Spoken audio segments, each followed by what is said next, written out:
"Get up," says Johnson. "How did you find me here?" He's standing at the foot of my bed, big fancy hat on, the ass. I've never seen him in 5 Points before, let alone for the past 6 weeks. I asked where the stinking drunk who sings was sleeping. What do you think? What, are you mayor of Manhattan now? Let's go. This place is full of fleas. And Johnson's right. This place, old brewery, sectioned up into little rooms with floors and walls drooping and full of mites and mosquitoes and rats, will make you itch just to look at it. Makes me thirsty. I've been here for some time, wake in the afternoons, taking some money off a fool downstairs in cards, drink, go out, uptown, make a plan, make up my future staring through the wrought iron gates at Gramercy Park. Then forget it. Back down to 5 Points, hit up Abbott family in the next room for food, bounce a baby on my knee, go down to Little Water Oyster Saloon, wake up the next day, do it again. "I read about you in the papers," said Johnson, lacing up my boots. He hands me a rolled-up newspaper. I try to read as I stumble down the stairs.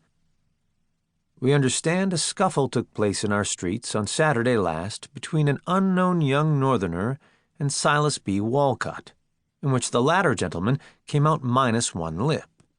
In consequence of this calamity, we fear he will not be able to give quite as much lip in our streets hereafter as has been his custom. And although the young man may have acquired a superabundance of lip by the operation, he certainly cannot be justified in adopting this method of shirting an opponent, or abating a misstep, or may possibly find himself minus his liberty of operating beyond the walls of a certain ugly tenement, where something more than lip service will be required of him, should he not tame his ways." "You think I care?" I ask. Johnson's got me out the door already. He pushes me into a buggy. I continue to read. "A black man was knocked down and robbed night before last in the vicinity of the 5 Points." "This one wasn't me either," I say. "Celia Riddle, yellow girl, of Bayard Street, was found at the 5 Points, drunk and disorderly and wanting to fight. Committed. Hannah Fowle, alias Donnelly, of 313 Pearl Street, was brought in beastly drunk, and swore it was her husband that was drunk and not herself. Committed. Bernard Lawless, just from New Orleans, was brought in drunk from the oyster house of a man named Smith for attempting to leave a child there, which he brought with him, and swore that he had never seen before, though it was his child. He was fined $1, which he paid, and was discharged. William Shaletto was tried for stealing 7 Britannia spoons and a silk handkerchief of Ramsey Crook in Beekman Street, which were found in his trunk. Judgment suspended on condition of going to sea. "You idiot," says Johnson. He turns a page and points. The carriage clunks along 2nd Avenue. I haven't looked at who's reining the horse. Nick Bottom of 5 Points, believing he was pursued as a stowaway on the White Plains line, having boarded first at Bowery. Some say he was fleeing a mad Roach Guard boy owed a gambling debt, jumped near the Harlem River, very barely missing the water, but suffering a break to his skull which landed him in DeMilt Dispensary downtown last Thursday. No charges. "I'm taking you home," Johnson says.